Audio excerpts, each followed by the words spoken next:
construction worker na nanggahasa din ng isang 38 anyos na babae. Agad na naaresto sa Pilar, Bataan. Detalye na balita mula kay Danny Kumilang, Aris 37. Danny, good morning.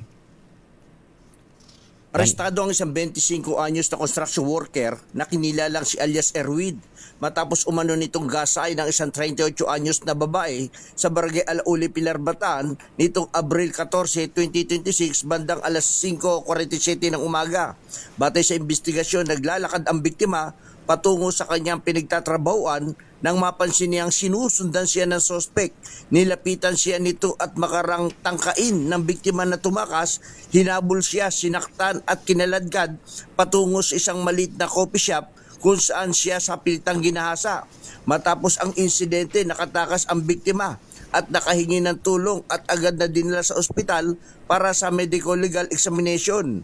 Nagsagawa ng follow-up operation ang Pilar Municipal Police Station na nagresulta sa agarang pagkakaaresto sa suspect. Kasalukuyang itong nasa kustodiya na ng pulisya para sa inquest proceeding.